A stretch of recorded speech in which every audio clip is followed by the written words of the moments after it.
Okay. If I can invite you all to make your way back to your seats.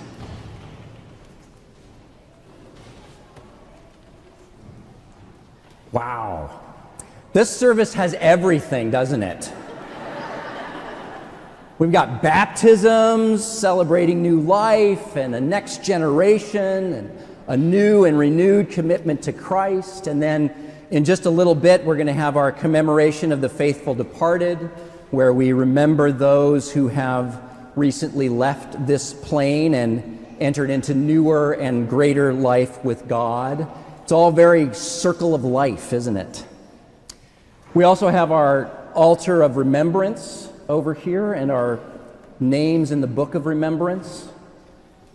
Our parents, our siblings, our relatives, our friends, even some of our children, who are all, in effect, ancestors now, really, forebearers in the faith, right? People who, whatever their relationship to us was while they were alive, they are now further along in their journey than we are, in their journey with God and their journey to God, the source and the ground of all life. And what we do here today honors the people of our past, whom we love but see no longer. But we also need to be aware of the future generations, whom we also cannot see and may never have an opportunity to see, the children of these kids, the generations for whom we are the ancestors. They are here with us as well.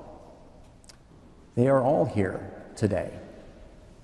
And even further back, if we look up at the walls and the ceilings and the windows here in this beautiful sanctuary and give thanks to all of the individuals in the generations before us who lived and loved and undoubtedly argued and got hurt and cried and were comforted, who gave their time and talent and treasure to build and sustain this community that we are blessed with, who just like us were inspired by God in this place, were supported by the community in this place, and went out to be Christ's body in the world just as we are, just as we have promised to be.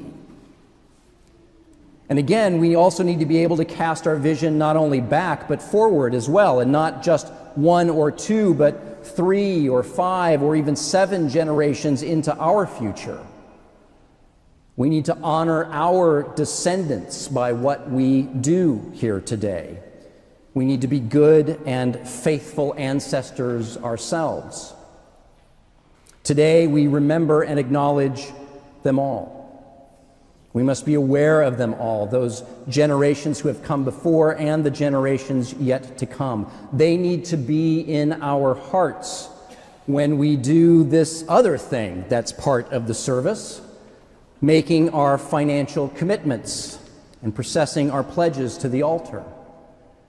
Because the decisions that we make, the things that we do or don't do, the paths that we choose, and the paths that we refuse, all of that honors or dishonors the generations of the past, and honors or dishonors and certainly impacts the generations yet to come.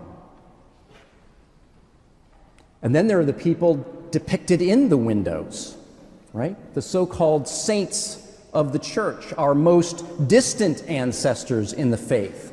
There is much to admire in them. There's much to aspire to. There's also much to be questioned. None of them lived lives that were unimpeachable. None of us do, right? Thank God for forgiveness. Many of them made choices that we now rightly celebrate. They also made choices that we now really wish they hadn't made. Choices that negatively impacted and, in many cases, deeply damaged the people that Tammy mentioned last week, the ones who have been forgotten or erased, the enslaved, the dispossessed, the colonized. Many of those whom we have forgotten were no doubt prophets who tried to get us to listen. Many were certainly no less disciples than any of the people in these windows. Many of the forgotten, far too many of the forgotten, were martyrs. They are with us too. The saints, the apostles, the martyrs, these watchers and these holy ones, they are here as well. And there are still others watching, bearing witness to our choices. The birds of the air, the beasts of the field, the fish, the water, the land itself. Remember, when God makes the covenant with Moses, God calls heaven and earth to bear witness to it.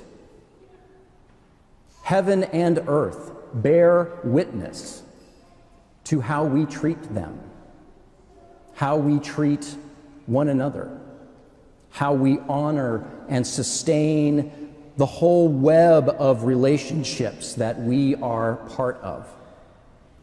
This web of relationships that extends from nanoparticles to supernovas. They are all here.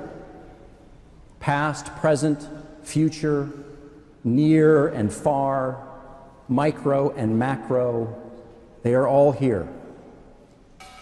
A great cloud of witnesses. Can you feel them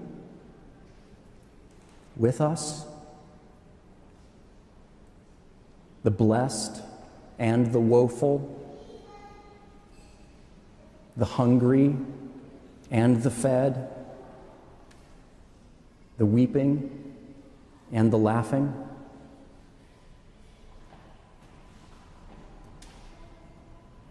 I told you this service has everything. Between the past and the future, there is a thin space, this thin slice of eternity that we call the present. And too often we get pulled into rumination about the past or concern about the future, and we forget that this thin space is where it all coexists.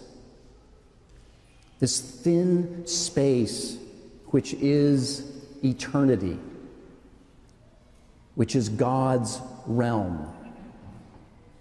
And God's realm, remember, is that place where no one has too much and no one has too little, where those who are feasting feed those who are hungry, and where those who are in good spirits comfort those who are down.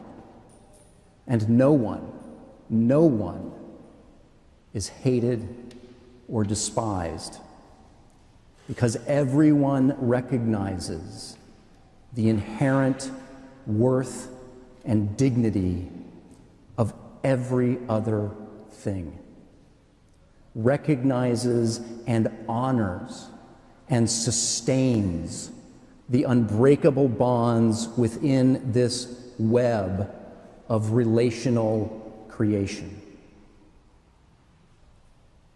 That's the world we are called to. That's the world we are trying to build. That's the world that we are promising to be a part of with everything we do here today. Amen.